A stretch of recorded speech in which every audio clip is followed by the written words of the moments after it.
할렐루야. 오늘 우리는 성찬을 대하게 됩니다. 주의 성찬 앞에서 우리들의 모습, 우리들의 신앙의 모습을 되돌아보며 주의 성찬을 맞이하게 됩니다.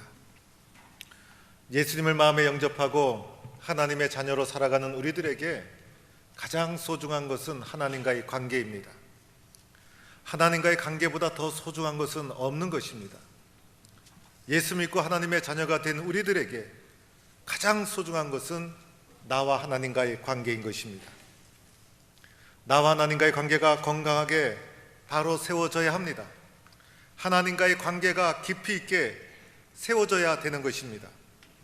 그래야 하나님이 주시는 은혜와 능력을 공급받게 되는 것이고 세상을 이기는 하나님의 자녀로 살아가게 되는 것입니다.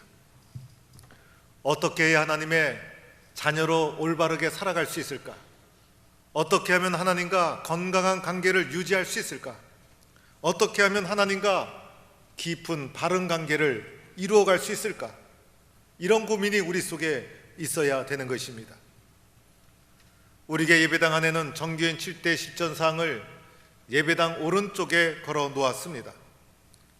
예배당에 오시면 먼저 7대 실천사항을 눈으로 한번 보시면서 그대로 살아갈 것을 속으로 다짐하면서 이것이 나의 신앙의 원칙으로 받아들이는 마음으로 먼저 기도해야 합니다. 오늘날 많은 사람들이 교회를 다니고 있지만은 하나님과의 관계가 바로 세워져 있지 않습니다. 그러다 보니 하나님이 주시는 은혜와 기쁨 누리지 못합니다. 영적으로 무기력한 신앙인이 얼마나 많은지 모릅니다. 조그만 문제 앞에서도 낙심하고 절망합니다. 믿음으로 사는 것 같지만은 사실은 믿음이 없습니다. 내가 올바르게 믿어야 하나님과의 관계가 바로 형성되어야 능력 있는 사람으로 쓰임받게 되지 않겠습니까? 그러면 하나님과의 건강한 관계를 세우기 위해서 나는 도대체 어떻게 해야 될까? 어느 길을 찾아 나서야 되는가?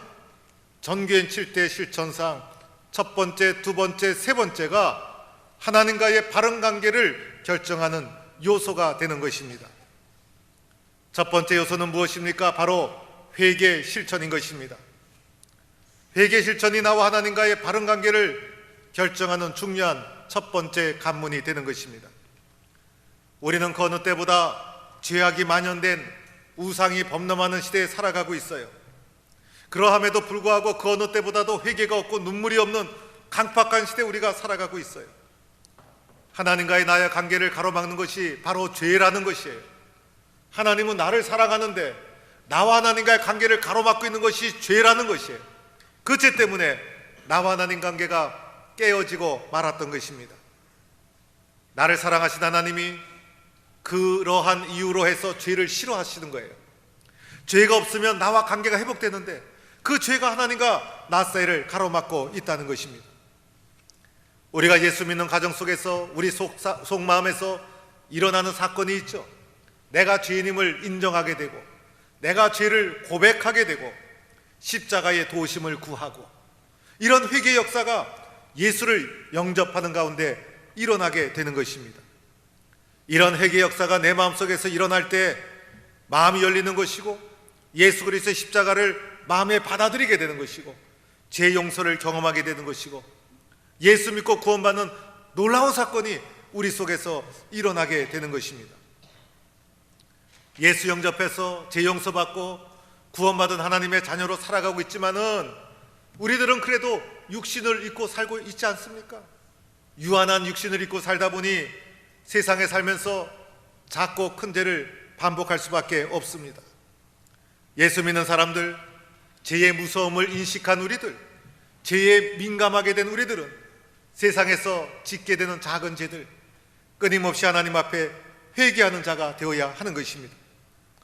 회개의 눈물이 마음속에서 마르지 않아야 합니다. 하나님 말씀대로 살지 못함을 가슴을 치며 통회하는 심령이 되어야 합니다. 더 잘할 수 있었는데, 더 잘 믿을 수 있었는데, 더 많이 사랑할 수 있었는데, 더 충성할 수 있었는데 내 욕심, 내 이기심 때문에 온전하게 헌신하지 못했던 우리들의 부족하고 죄된 모습을 보아야 합니다. 오늘 말씀 예수님이 공생애를 시작하시면서 첫 번째 하신 선포였죠. 이 선포 속에서 예수님이 세상에 왜 오셨는지, 무엇 때문에 오셨는지, 우리는 어떻게 해야 되는지, 그 말씀이 이 짤막한 선포 속에 담겨져 있습니다. 먼저 예수님이 세상에 오신 목적 무엇입니까? 하나님 나라를 이 세상에 전파하기 위해서 예수님 오신 것이에요. 그래서 오늘 14절 말씀, 예수께서 갈릴리에 오셔서 하나님의 복음을 전파했다는 것입니다. 하나님의 나라를 이 세상에 가져오신 분이셨어요. 예수님이 아니었다면 우리는 하나님 나라도 모르고 하나님 나라가 주는 기쁨과 평화도 모르고 세상에서 소망 없이 살다가 허무하게 인생이 끝날 수밖에 없었을 거예요. 예수님이 하나님 나라를 이 세상에 전파하시면서 말씀하시기를 때가 찼고 하나님 나라가 가까이 왔다는 것입니다. 예수님과 그 예수님을 통해서 하나님 나라가 이 세상 속에 도래하게 되었는데, 때가 찼다, 긴박한 예수와 함께 이 땅에 도래한 하나님 나라를 증거하고 있는 것입니다. 우리가 비록 이 세상에 살지만은 예수님 안에서 이 땅에 도래한 하나님 나라 백성이 되어야 하지 않겠습니까? 그런데 이 긴박하게 이 땅에 예수와 함께 도래한 하나님의 나라, 우리가 어떻게 해야 하는가? 예수님께서 말씀하시기를 때가 찼고 하나님 나라가 가까웠으니 회개하고 복음을 믿으라는 거예요. 하나님 나라를 이 땅에 가져오는 분은 예수님, 예수님을 이 땅에 보내주신 분은 하나님. 인간이 해야 될 것이 무엇일까? 내가 해야 될 것이 무엇일까? 내가 해야 될 것은 바로 회개하고 복음을 믿으라는 것입니다. 그런데 오늘 말씀 속에서 주목해야 될 것은 복음 앞에 회개가 있었다는 거예요. 복음보다 회개가 앞서 있다는 거예요. 회개 없이 복음을 믿을 수 없다는 것이죠. 회개가 예수님을 믿게 하는 첫 번째 관문이라는 거예요. 회개해야 예수 제대로 믿을 수가 있다는 거예요. 회개해야 하나님의 자녀가 될 수 있다는 것입니다. 예수님도 공생에 시작하면서 첫 번째 선포 회개 촉구였죠. 제자들도 세상에 나가 예수님이 말씀하신 대로 회개하라 똑같이 선포해 주셨어요. 베드로 사도가 초대교회 때 마가의 다락방에서 성령 체험하고 나서 세상 속에 하나님의 복음을 선포할 때 회개하여 예수 그리스도의 이름으로 세례를 받고 성령을 받으라.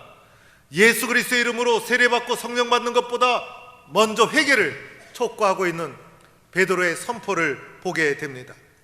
사도 바울도 회개를 선포했죠. 성경 곳곳에 끊임없이 회개를 선포하고 있어요. 회개가 믿음의 첫 번째 관문이라는 거예요. 회개 없이 하나님과의 수직적인 관계가 열리지 않는다는 거예요.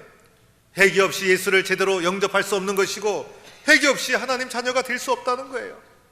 요한일서 1장 9절에 만일 우리가 우리 죄를 자백하면 그는 미쁘시고 의로우사 우리 죄를 사하시고 우리를 모든 불의에서 깨끗하게 하신다고 말씀하고 있습니다. 자백이라는 것은 시인한다는 거예요. 자백이라는 것은 스스로 고백한다는 거예요. 스스로 마음으로 입술로 고백하면 하나님께서는 그 죄를 깨끗하게 용서해 주시는 것입니다. 이런 회개가 끊임없이 우리 속에 있어야 된다는 것입니다. 우리가 삶을 살아가면서 하나님과의 관계를 가로막는 죄가 우리의 심령에, 우리의 삶 속에 뿌리를 내리지 못하도록 해야 하는 것입니다. 그래야 내가 하나님과의 관계가 살아나는 것이고 영적으로 하나님의 자녀로 살아나게 되는 것입니다. 그러나 죄를 회개하지 않는 심령이 되고 나면요, 강팍한 심령이 되죠. 나도 모르게 교만한 심령이 되죠. 하나님을 의지하지 않죠. 능력 없는 신앙인, 형식적이고 습관적인 신앙인으로 전락하고 만다는 것입니다. 그래서 우리들은 끊임없이 하나님 앞에 회개해야 합니다. 회개하는 심령이 살아있어야 합니다. 나를 돌아보면서 통회하는 마음으로 회개 눈물이 내 속에 마르지 않아야 되는 것이고, 이렇게 회개 눈물이 마르지 않을 때 하나님과의 수적인 관계가 살아나게 되는 것이고, 능력 있는 그리스도인으로 주님 앞에 쓰임받게 되는 것입니다. 여러분이 교회에 와서 준비 기도를 먼저 하게 되죠. 예배드리기 전에 준비 기도할 때 먼저는 회개 기도를 해야 합니다. 하나님 앞에 부끄러웠던 것, 말씀대로 살지 못했던 것, 교회 앞에 충성하지 못했던 것, 가족들에게, 가까운 사람들에게 말로, 귀로, 눈으로, 입술로, 삶으로 잘못한 것, 범죄한 것, 부족했던 것, 주님, 잘못했습니다. 용서하여 주옵소서. 주님, 저에게 힘을 주옵소서. 이렇게 회개하는 심령이 내 속에서 살아있을 때, 회개하는 마음으로 주님 앞에 살아갈 때, 그 사람은 하나님과의 관계가 살아있는 것이고, 회개하는 자에게 하나님은 은혜를 주시고 능력을 주셔서 영적으로 능력 있는 사람으로 쓰임받게 되는 것입니다. 이러한 회개의 사람으로 살아가는 성도가 될 수 있기를 주의 이름으로 축원합니다. 두 번째는 말씀 실천인 것이죠. 말씀 실천. 회개와 말씀, 이것이 하나님과 나와의 수직적인 관계를 결정하는 요소인 것이고, 이것이 살아있을 때 능력 있는 그리스도인으로 세워지게 되는 것입니다. 기독교 신앙의 중심에 말씀이 있죠.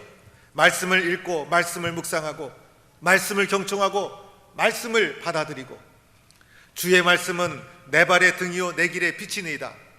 우리가 인생길을 걸어갈 때 내 발걸음을 인도하는 빛과 등이 주님의 말씀이라는 것입니다.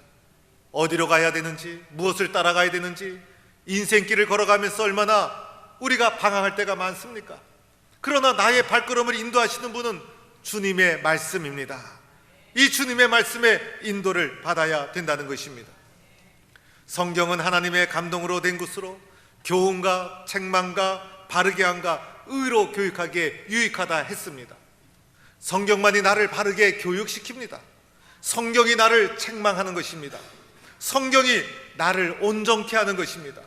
성경의 교훈을 받아들여야 합니다. 말씀이 나를 만들어가고, 말씀이 나를 치유하고, 말씀이 나를 빚어가고, 그래서 나는 말씀이 만들어준 사람이 되어야 하는 것입니다. 오늘 말씀에 또 성경에 보니 하나님의 말씀은 살아있고 운동력이 있어 좌우의 어떤 날성 검보다도 예리하여 혼과 영가 및 관절과 골수를 찔러 쪼개게 하자 하며 또 마음의 생각과 뜻을 판단하신다고 말씀하고 있습니다. 하나님의 말씀은 살아있는 말씀인 것이죠. 하나님의 말씀은 능력 있는 말씀인 것이죠. 내 심령의 문제를 만져주시고, 그리고 나를 위로하여 주시고 치유하여 주시고, 내 마음과 뜻과 생각도 아시고 인도해 주시는 것이 하나님의 말씀. 우리는 하나님의 말씀을 읽고 묵상하고 암송하고, 하나님의 말씀에서 길을 찾고, 하나님의 말씀을 경청하고, 하나님의 말씀을 받아들이고, 말씀에 순종하고 말씀대로 될 줄로 믿고, 우리의 신앙의 모든 중심에 하나님의 말씀이 놓여 있어야 되는 것입니다. 여러분, 하나님 만나고 싶죠? 하나님 느끼고 싶죠? 하나님 보고 싶죠? 하나님이 우리에게 어떻게 찾아오십니까? 하나님은 말씀으로 찾아오시는 분이에요. 그래서 하나님의 말씀에 대해서 귀가 열리고 눈이 열리고 그리고 느낌을 경험해야 되는 거예요. 그래서 하나님은 우리에게 말씀으로 찾아오시는 분이고, 말씀에 대해서 귀가 열리고 눈이 열리지 못하고 말씀의 감동을 경험하지 못했다는 것은 하나님을 인격적으로 만나지 못했다는 것입니다. 교회 생활하다 보면 성도들이 참 충성스럽게 교회를 섬기는 것을 보게 됩니다. 헌신도 잘하고 기도도 많이 하고 그리고 봉사도 많이 하고 희생도 합니다. 그런데 그러면서 말씀에 취약한 분이 있어요.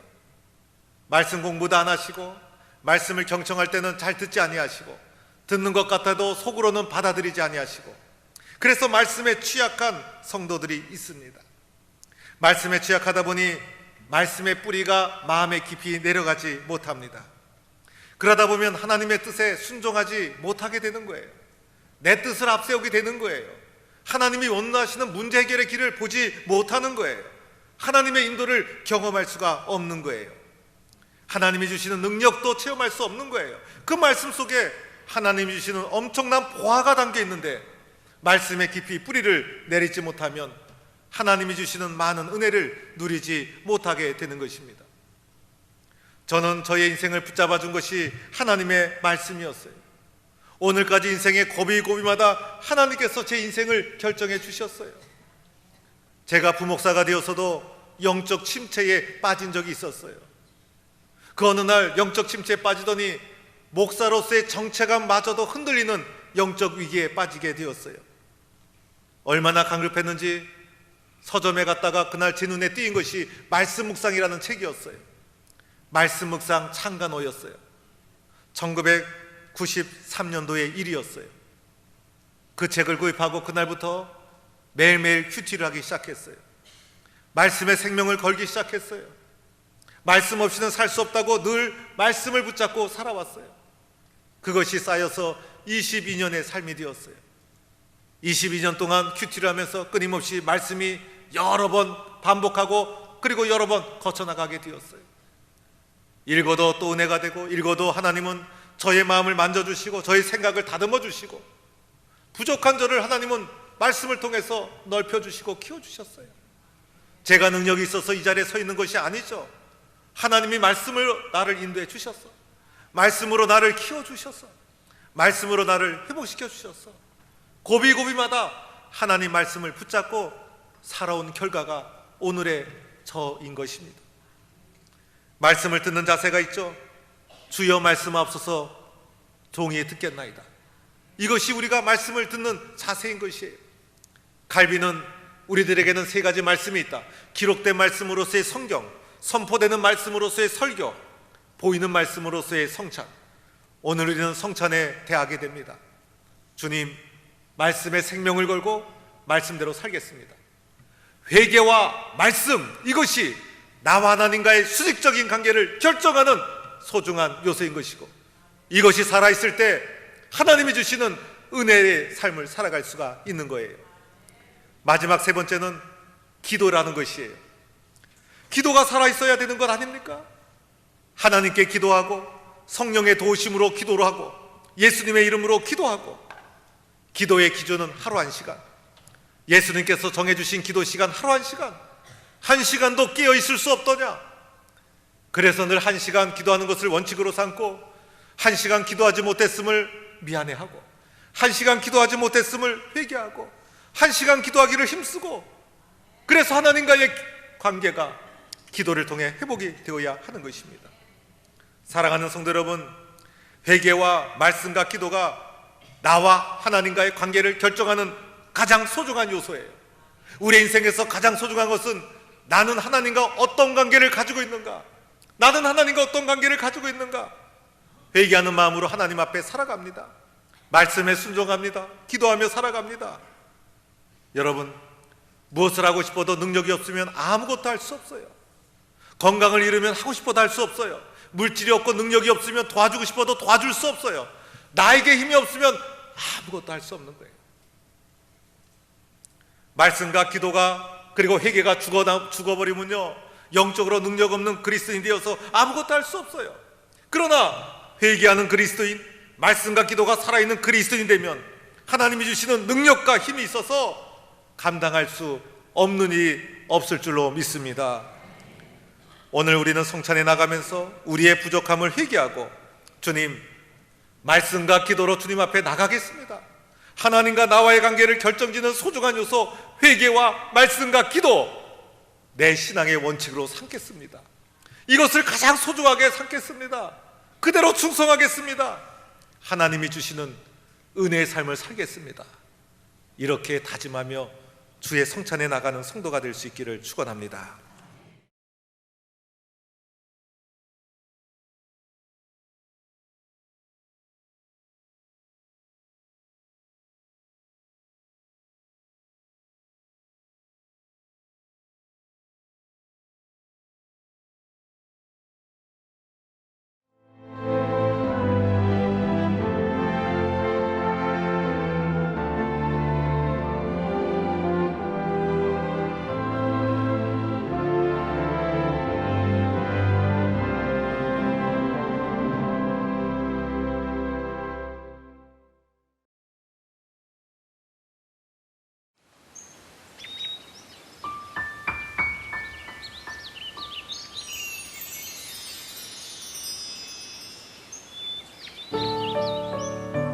생명을 살리는 방송 CBS TV.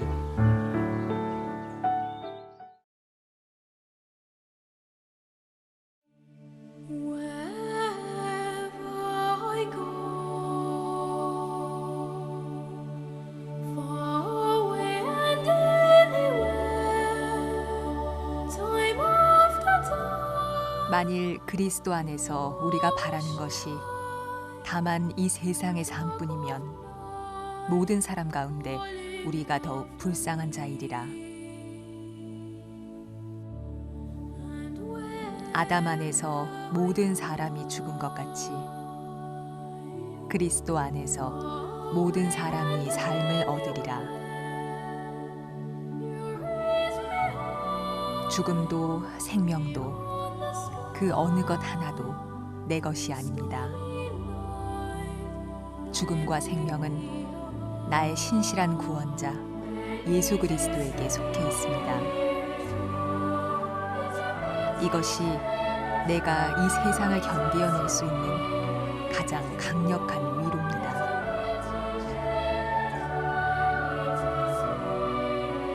높음이나 깊음이나 다른 어떤 피조물이라도 우리를 우리 주 그리스도 예수 안에 있는 하나님의 사랑에서 끊을 수 없으리라.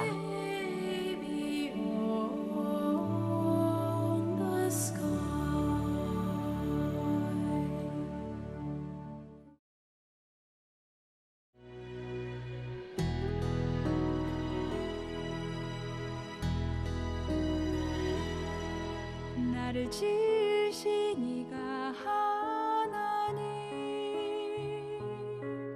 나를 부르신 이가 하나님,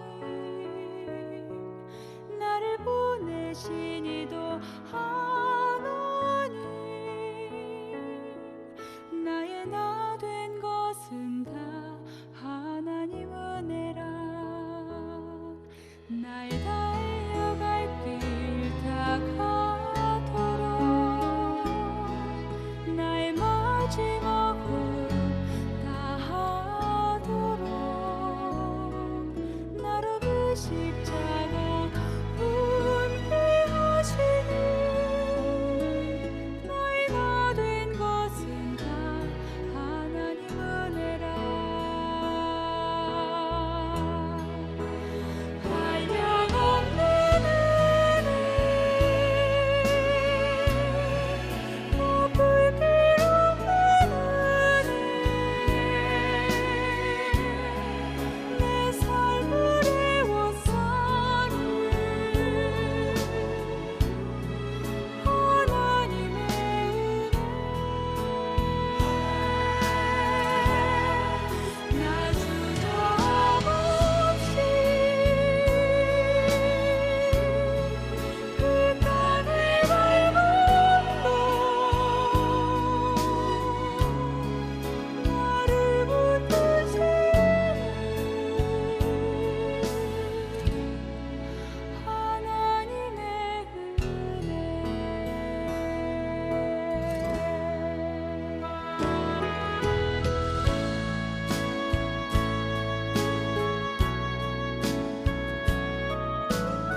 나를